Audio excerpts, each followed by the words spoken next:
everybody. I am Grace Sorensen, and for the Image Revamp oral summary, I'm talking about Peloton, or more specifically, John Foley, their CEO.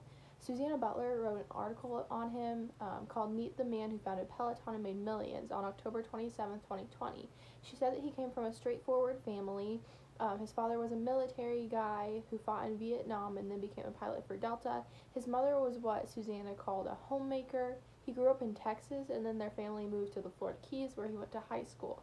Alan Lee then wrote an article about John in 2021, said that John went to Harvard Business School, but for his undergraduate, he went to Georgia Institute of Technology. He ended up being worth $1.3 billion. Peloton was founded in 2012 in New York City. It sold its first bike in 2013. Alan Lee also said that Foley contacted about 400 institutions as well as about 3,000 investors before he convinced about 100 of them to provide the first $10 million that he needed.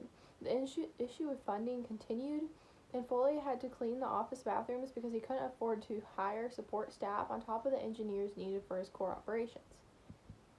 According to information given from the Peloton website, their mission, Peloton uses technology and design to connect the world through fitness, empowering people to be the best version of themselves anywhere, anytime.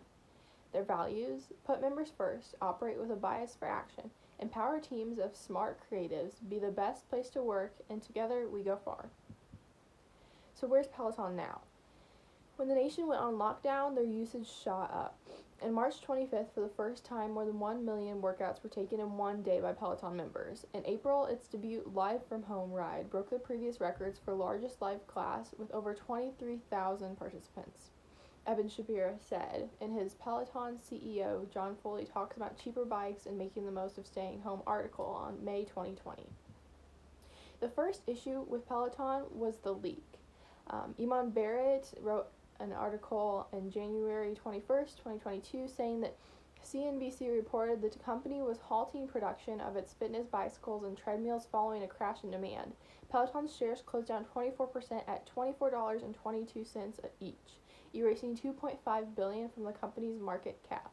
According to CNBC, Peloton halted production of its most expensive bike last month and will maintain the freeze until June.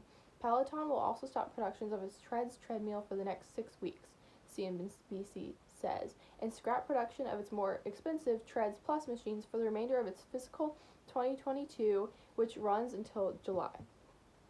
So, Foley addressed the leak, saying the information the media has obtained is incomplete, out of context, and not reflective of Peloton's strategy, Foley said, adding that rumors that we are halting all production of bikes and treads are false. Foley said the company is moving forward with the appropriate legal action against the unidentified leaker. He also released a message to the Peloton team on January 20th, 2022. He said, "We have always done our best to share news with you all first before sharing with the public, which is a great crisis control idea or strategy.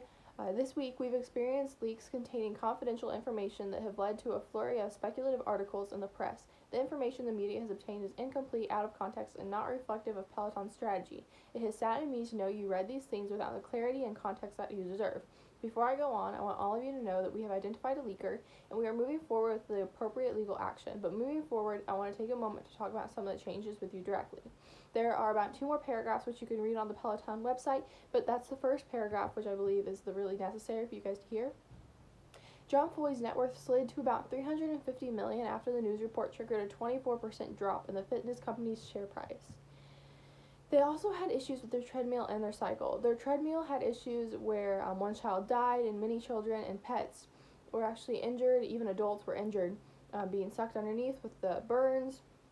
And with their cycles, there were rumors that they were being released while the employees knew that there was rust and corrosion in them. Foley apologized for the company's initial response to the safety issues. The decision to recall both products was the right thing to do for Peloton's members and their families, he said. I want to be clear. Peloton made a mistake in our initial response to the Consumer Product Safety Commission's request that we recall the Tread Plus. We should have engaged more productively with them from the outset. For that, I apologize. From the beginning, he basically degraded the situation and pretended that it wasn't that big of a deal when it really was for the business and for the people that it affected. Foley said on the company's second quarter fiscal 2022 conference call on February 8th, where he acknowledged that the company had made missteps along the way, that it was holding ourselves accountable, and he was going to own that, which included his departure as CEO, several executive and board changes, and wide range of cost-saving measures, including cutting roughly 20% of its corporate workforce.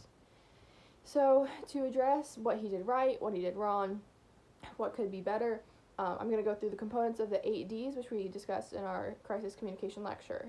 For diffuse, apologies were made, so it was diffused. It just doesn't seem as though it was early enough. For diffuse, there was a lot of media coverage and communication for the apologies and the comments on misinformation, but it's also hard because there was so much coverage on that misinformation to begin with. Deflect. The appropriate measures were not taken to deflect. He had to make sure that his apologies happened before he made the situations worse, but he actually happened to make comments that made the situation worse before he came out with apologies. Direct. The media took over before he did, so much was able to come out that was, misinformation. Distract. While fully stepping down partially distracts from the scandals, it really just intensifies them because it seems to be the apparent cause of him stepping down. Distance. He's done it as well as he can. Stepping down will distance him as much as he could from the company and from these scandals. Dilute, decreasing concentration. Before my research, I hadn't heard of any of these scandals in the Peloton business, but there was just so much concentration on it in the media that it should have happened earlier. Dissolve. Apologizing and making changes for the company to become better. It is happening currently, but once again, it did not happen early enough. In our crisis communication lecture, we learned that response is control. You have to make changes in a sensitive and timely manner, and you shouldn't have to apologize for insensitive things said. Addressing inside of the company before coming to the public was done really well, so that is one thing that happened that actually was the right way to go about things. They also, mainly they just need to stick their value, and their values, which I listed in the beginning, they said that they put members first, and it seems like these issues wouldn't have come about if they were putting the people that are buying their products and their members first, and they need to express that to the media and everyone before trying to, reprimand themselves.